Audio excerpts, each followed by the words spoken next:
복음 2장 1절부터 12절까지 말씀입니다. 수일 후에 예수께서 다시 가버나움에 들어가시니 집에 계시다는 소문이 들린지라 많은 사람이 모여서 문 앞까지도 들어설 자리가 없게 되었는데 예수께서 그들에게 도를 말씀하시더니 사람들이 한 중풍병자를 네 사람에게 메어 가지고 예수께로 올세 무리들 때문에 예수께 데려갈 수 없으므로 그 계신 곳에 지붕을 뜯어 구멍을 내고 중풍병자가 누운 상을 달아 내리니 예수께서 그들의 믿음을 보시고 중풍병자에게 이르시되 작은 자야 네 죄 사함을 받았느니라 하시니 어떤 서기관들이 거기 앉아서 마음에 생각하기를 이 사람이 어찌 이렇게 말하는가 신성 모독이로다 오직 하나님 한 분 외에는 누가 능히 죄를 사하겠느냐. 그들이 속으로 이렇게 생각하시는 줄을 예수께서 곧 중심에 아시고 이르시되 어찌하여 이것을 마음에 생각하느냐. 중풍병자에게 내 죄 사함을 받았느니 하는 말과 일어나 내 상을 가지고 걸어가라 하는 말 중에서 어느 것이 쉽겠느냐. 그러나 인자가 땅에서 죄를 사하는 권세가 있는 줄을 너희로 알게 하려노라 하시고 중풍병자에게 말씀하시되 내가 내게 이르노니 일어나 내 상을 가지고 집으로 가라 하시니 그가 일어나 곧 상을 가지고 모든 사람 앞에 나가거늘 그들이 다 놀라 하나님께 영광을 돌리며 이르되 우리가 이런 일을 도무지 보지 못하였다 하더라. 아멘.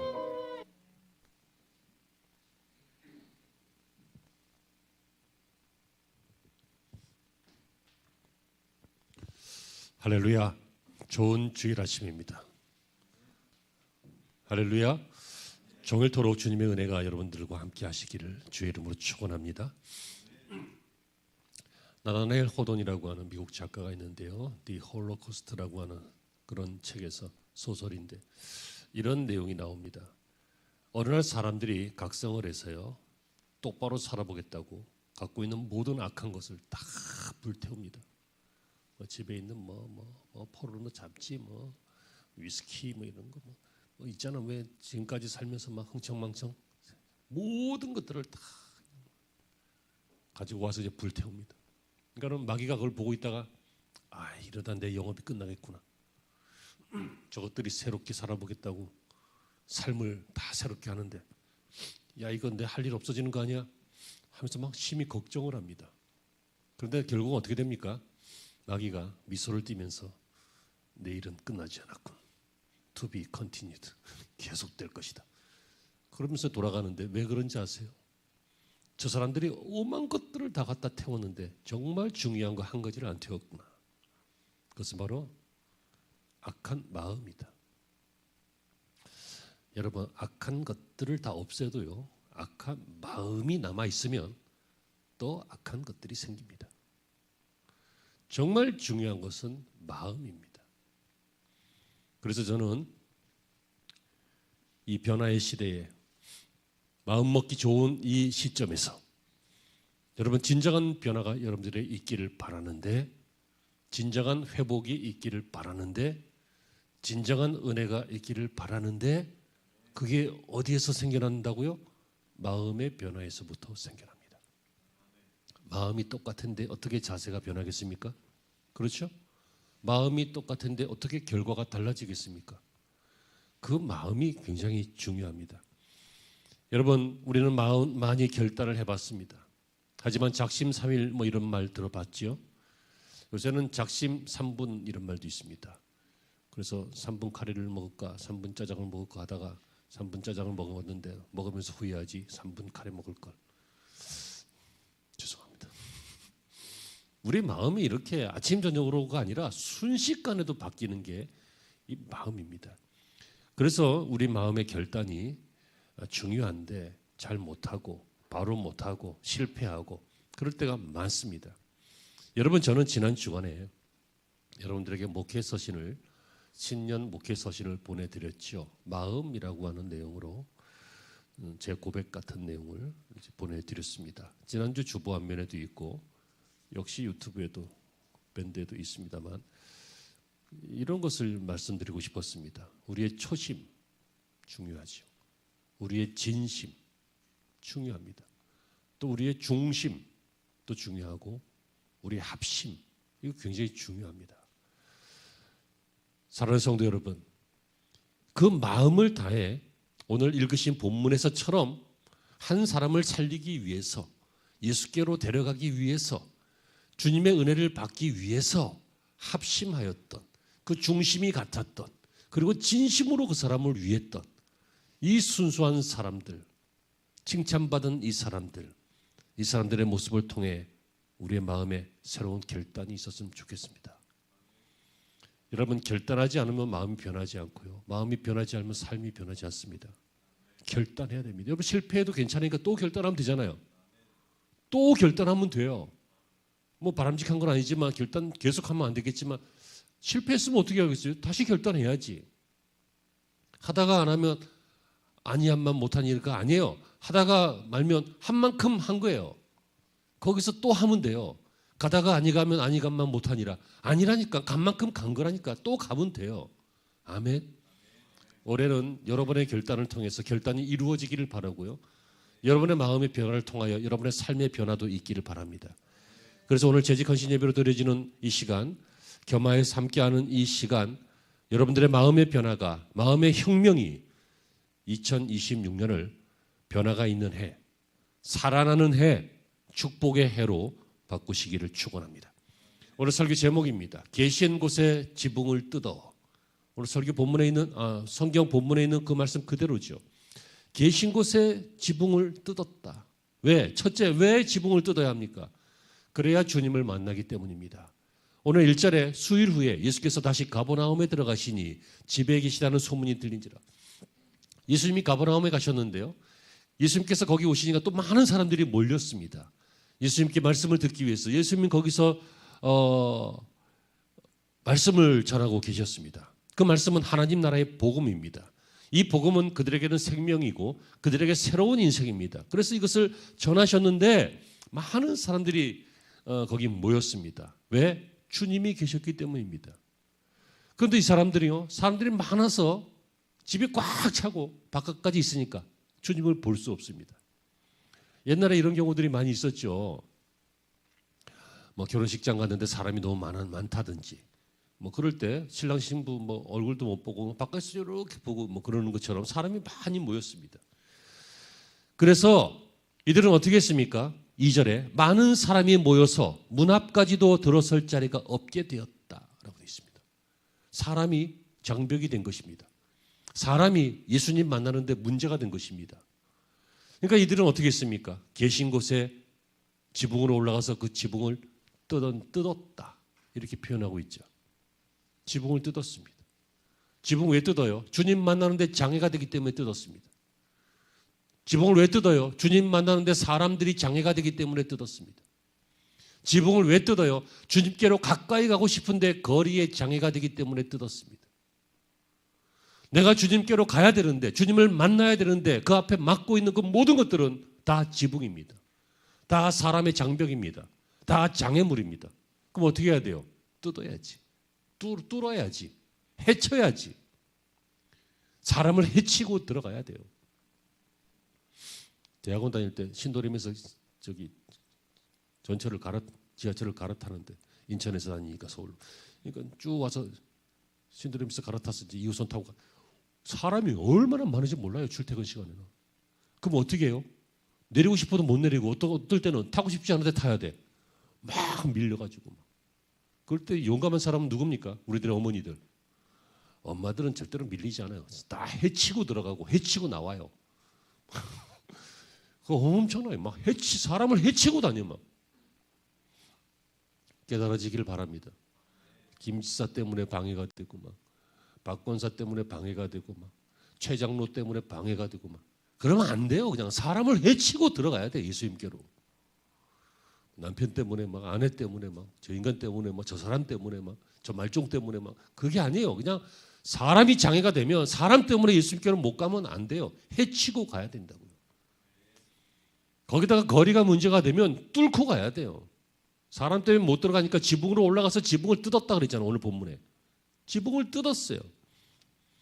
3절과 4절에 사람들이 한 중풍병자를 네 사람에게 메워가지고 예수께로 데려갈 수 없으므로 그 계신 곳에 지붕을 뜯어, 오늘 제목이죠. 그 계신 곳에 지붕을 뜯었다. 왜? 지붕을 뜯어야 그 머리 위에서 예수님을 보고 예수님께 이 사람을 달아내려서 소개할 수 있으니까.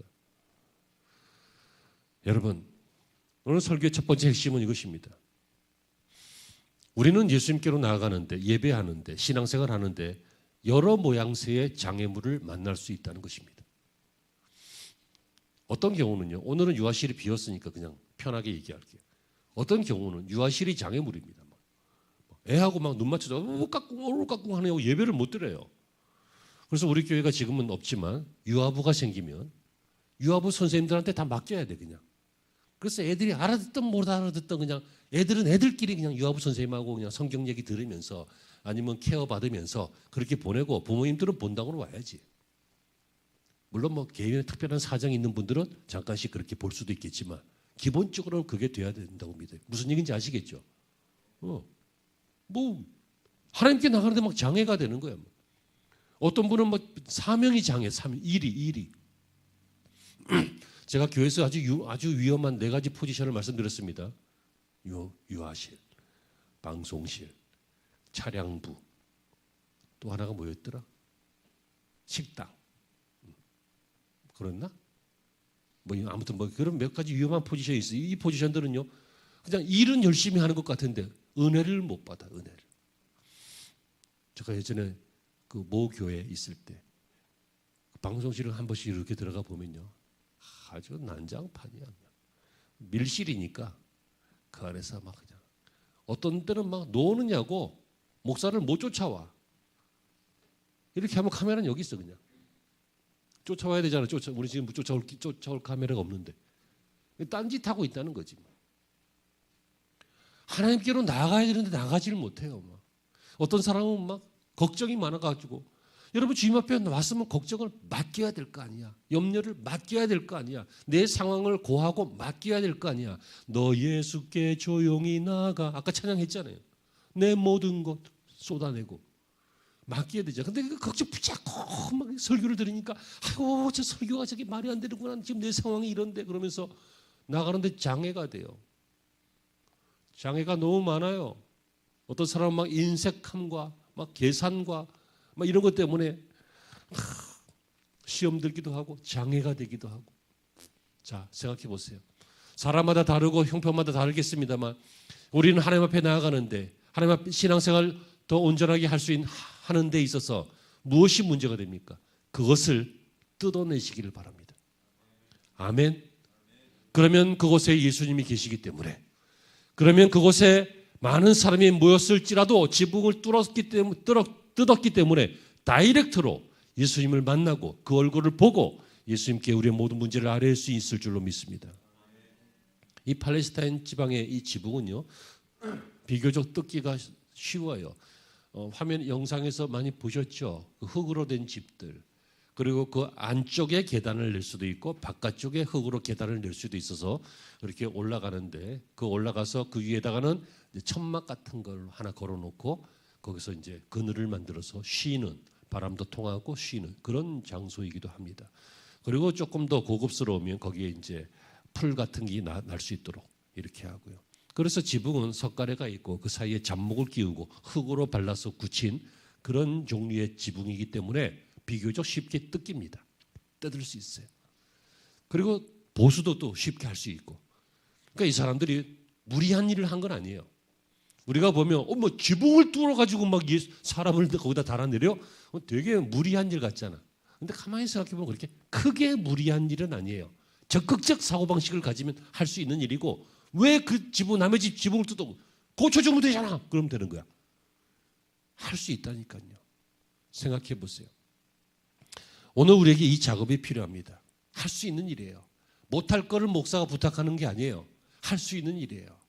여러분들이 마음만 먹으면, 창의적으로 발상만 하면, 그리고 결단만 하면, 그리고 중심을 잡고 진심으로 합심해서, 이 사람들처럼 합심해서 이 인생의 변화와 삶의 변화와 신앙의 변화를 위해서 마음 먹으면 할 수 있는 일인 줄로 믿습니다. 할 수 있어요. 못하는 게 어디 있어요? 못하는 거 아무것도 없어요. 살고 죽는 것만 못하지 사람은 다 할 수 있어요. 어떻게 하면? 마음 먹으면. 어떤 사람은 마음 먹으면 쓰다가 잘못 써가지고 이 점을 조금 덜 찍어가지고 멀리서 보니까 미움 먹으면.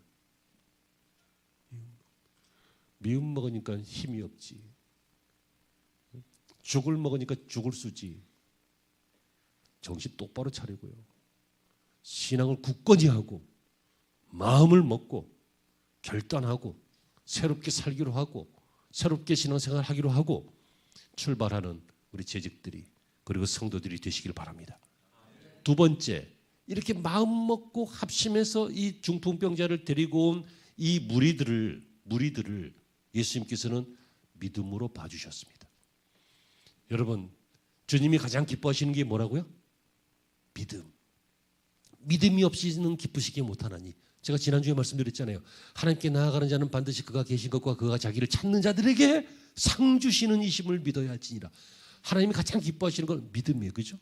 그래서 내가 그때 뭘 또 물어봤지? 믿음의 반대말이 뭐냐 물어봤지. 그럼 뭘 했어? 안 믿는 거? 어? 불순종이라 그랬잖아요. 불순종. 인간 최초의 죄도 불순종이고 마귀도 불순종에서 마귀가 되었고. 그래서 지난주 거니까 그냥 잊어먹어. 나중에 또 가르쳐줄게. 아무튼 주님은 이것을 믿음으로 보셨어요. 여러분, 이 사람들 정말 대단한 사람들입니다. 저는 이런 분들이 우리 교회에 한 10분만 있으면 아무것도 바랄 게 없을 것 같아.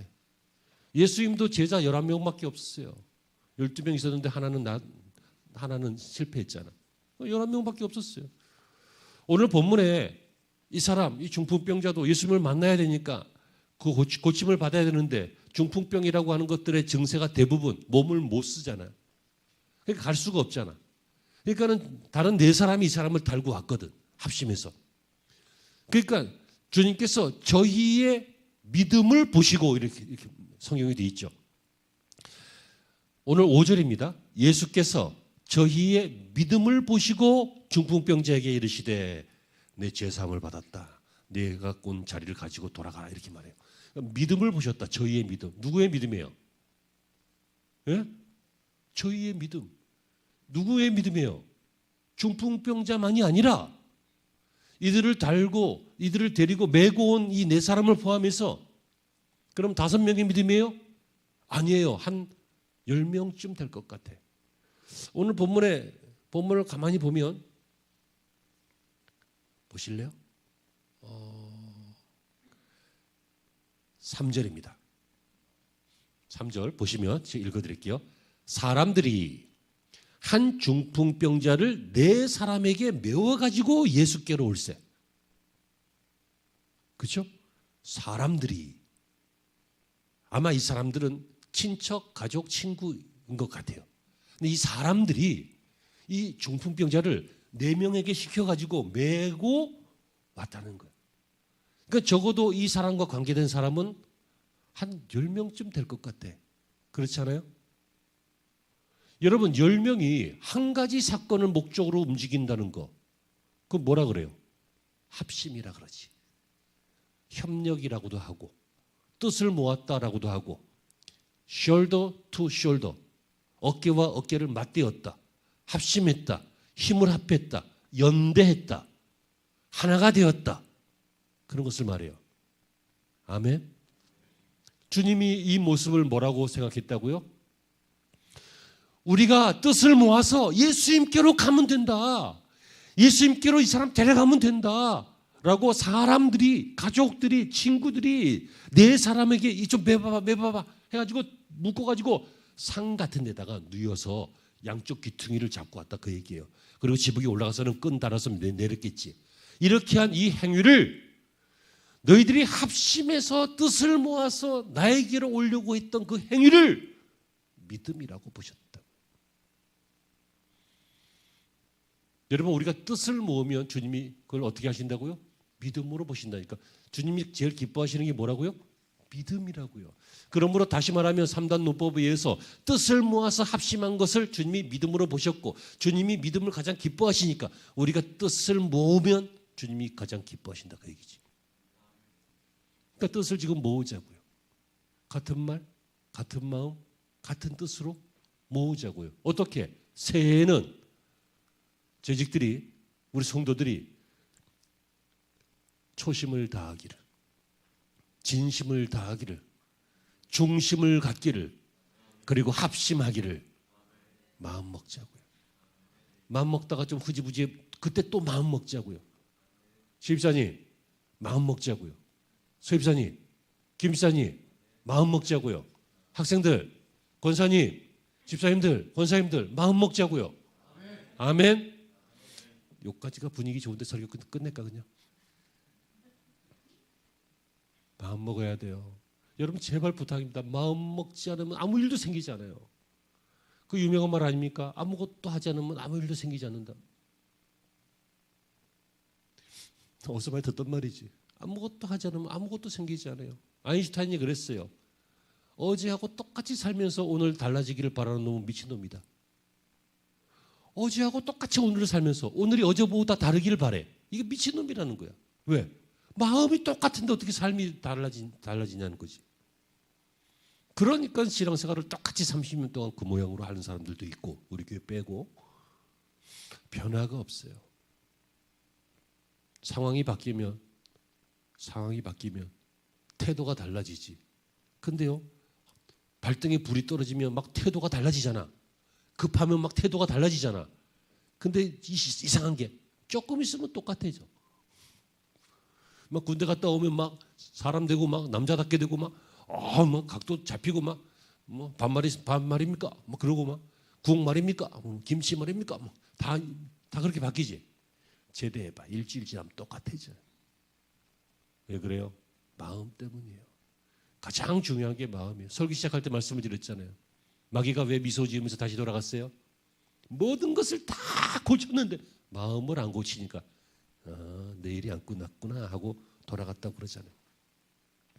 성도 여러분, 주님께로 갈 때 합심해서 가고, 그리고 사람을 살리기 위해서 가고, 그리고 낙심하지 않고 가고, 장벽 앞에 포기하지 않고 가고, 마침내 지붕을 뜯어내서 주님께로 가는 이 믿음, 저와 여러분의 믿음이 되기를 바라고 올 한 해 우리 교회의 믿음이 되기를 바랍니다. 설교의 결론입니다. 그 결과 무엇입니까? 그 결과 주님께서 두 가지를 선포하셨습니다. 내 죄사함을 받았느니라. 영혼의 자유와 내 자리를 들고 돌아가라. 육신의 자유. 이 두 가지 자유를 우리 주님께서 주셨습니다.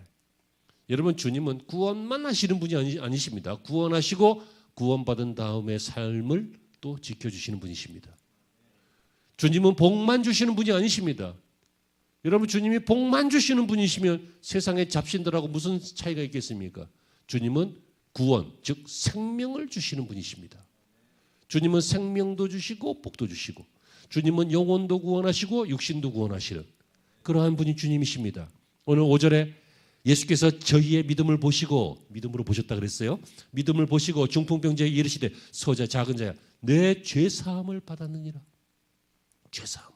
그러니까 막 서기관들이 깜짝 놀라지. 어이, 저기 뭔데 사람을 죄사함을 받았다고 얘기해. 하나님만 하실 수 있는 얘기를. 예수님은 하실 수 있죠. 왜? 예수님은 하나님의 아들이시니까. 그러니까 예수님께서 그들이 사는 걸 딱 마음의 중심으로 아시고, 왜 그렇게 생각하느냐? 생각만 했는데, 말한 게 아니에요. 생각만 했다고. 저 신성모독 아니야? 생각만 했는데 아시고, 야, 내가 네 죄사함 받았다라고 하는 것과 네 자리를 가지고 돌아가라 하는 것 중에 어느 게 더 쉽겠느냐? 내가 이 말을 하는 것은 인자에게 죄사할 권세가 있다는 것을 보여주려고 하는 것이다. 생각만 했는데 주님이 그 말씀하시고 또 두 번째로 내 자리를 들고 돌아가라. 그랬더니 이 사람이요, 그 육신의 자유를 얻어서 그가 일어나 곧 상을 가지고 모든 사람 앞에서 나가거늘 저희가 다 놀라 영광을 하나님께 돌리며 가로되 우리가 이런 일을 도무지 보지 못하였다. 이렇게 말합니다. 사랑하는 성도 여러분, 우리는 이미 영혼의 자유를 누린 줄로 믿으시길 바랍니다. 우리 상태가 좋아서 믿음이 좀 있어서 이게 잘 믿어질 때도 있고, 반면에 우리 상태가 좀 거시기해서 좀 그래서 잘 안 믿어지고 의심스럽고 혼란스럽고 그럴 때도 있지만, 중요한 건 우리의 상태와 상관없이 하나님이 그렇게 하셨다는 거예요. 아멘. 그러니까 여러분들은 구원받은 사람입니다. 구원받았기에 신앙 고백하는 것이고, 구원받았기에 예수님이 구세주로 믿어지는 것이고, 구원받았기에 성령의 감동을 받는 것이고, 다시 말하면 은혜 받는 거예요. 은혜 받. 뭐 설교 잘한다고 감동 받는 게 아니라, 예? 뭐 설교가 그럴 듯하고 예화가 재미있고 그래서 막 들었다 놨다 뭐 그래서 그래서 좋은 게 아니라 은혜를 받아야 되는 거예요. 은혜를. 이 은혜 받은 사람들은 하나님의 사람이고 구원받은 사람이에요. 그런데 하나님은 구원만 주시는 것이 아니라 구원받은 이후의 삶, 라이프. 이 내가 제일 안 되는 발음. 삶, 인삼 말고 삶을 죄송합니다. 구원받은 이후의 라이프, 그 삶도 주시는 분이 하나님이신 것을 믿으시길 바랍니다. 책임져 주신다는 거예요. 그래서 제가 가끔 과격하게 말씀드리는 것이, 예수 믿는 목적이 구원만 받는 거라면 예수 믿고 바로 죽는 게 축복이지. 왜? 예수 믿고 바로 천국 가야 되니까. 근데 예수 믿고 이 땅에서 살잖아. 왜 살아요? 구원받은 삶을 살아내려고 사는 거잖아요. 주의 일을 하기 위해서 살잖아요. 복음을 전하기 위해서 살잖아요. 믿음의 가문과 후손을 남기기 위해서 살잖아요. 그냥 밥 먹고 비료만 만드는 게 아니라 목적이 있어서 살잖아요. 그 삶을 주님이 책임져 주신다는 거예요. 일어나라. 내 자리를 들고 돌아가라. 주님께서 우리에게 그렇게 말씀해 주신 것입니다. 그러므로 여러분, 주님을 만나고 우리의 삶에 어떤 장애물, 장벽, 지붕 이런 것들을 뜯어내는 사람은 주님이 영혼도 고쳐주시고 육신도 고쳐주시는 일을 하실 줄로 믿고 올 한 해 주님 바싹 가까이 붙어서 지붕을 뜯어내고 문을 열고 주님 옆에 바싹 붙어서 영혼과 육신이 사는 한 해가 되시길 바랍니다. 할렐루야. 어떤 철학자가 말하길요, 인생은 선고받은 교도소다, 감옥이다, 그런 얘기를 했어요. 인생은 감옥 같다는 거예요. 그래서 이 지구촌에 사는 사람들은요, 마치 감옥 속에서 울부짖고 고독해하는 사람들처럼 보이기도 합니다. 일면 일리가 있는 말인 것 같습니다. 인생은 그렇게 녹록하지 않고 그렇게 편안하지 않고 감옥 같은 것도 어쩌면 맞는 말입니다. 그런데 여러분, 그거 아시죠? 그 감옥에도 주님이 계십니다. 감옥의 물만 열면 됩니다. 감옥의 지붕만 뜯어내면 됩니다. 감옥의 벽만 헐어내면 됩니다. 내 마음의 벽을 헐고 내 인생의 지붕을 뜯어내고 그리고 주님을 영접하면 여러분, 주님께서 그 달아내린 그 문제를 해결해 주실 것이고 또 그 달아내린 문제가 기적이 되어서 걸어나가게 될 것이고 또 걸어나간 일들은 많은 사람들에게 도무지 이 일을 보지도 못했다, 듣지도 못했다 하는 간증이 될 것입니다. 올 한 해 마음을 다해 계신 곳의 지붕을 뜯어내서 초심을 기억하고 진심을 담아서 중심을 가지고 합심하면서 구멍을 내는 삶이 되기를 바랍니다. 뜯어내는 삶이 되기를 바라고 장애물을 없애는 삶이 되시기를 바랍니다. 그러면 하나님이 주인이 되셔서 여러분들을 통해 하나님의 일을 이루실 축복의 한 해를 주실 줄로 믿습니다. 이 일의 주인공이 되시기를 주의 이름으로 축원합니다. 기도하십니다. 하나님, 예수 그리스도를 반드시 만나야 될 사람은 어떤 일이 있어도 지붕을 뜯어내야 됩니다. 그리고 주님께 그 문제를 알아야 되고 주님을 만나야 합니다. 바로 우리의 이러한 마음의 변화가 그리고 결단이 그리고 처절한 몸부림이 올 한 해 축복의 한 해를 만드는 줄로 믿고 시작하게 하시옵소서. 몸부림치게 하시고 기도하게 하시고 열정을 갖게 하시고 다시 헌신하게 하시고 다시 예배하게 하시고 다시 하나님을 사랑하게 하시고 다시 하나님께로 가까이 걸어가게 하여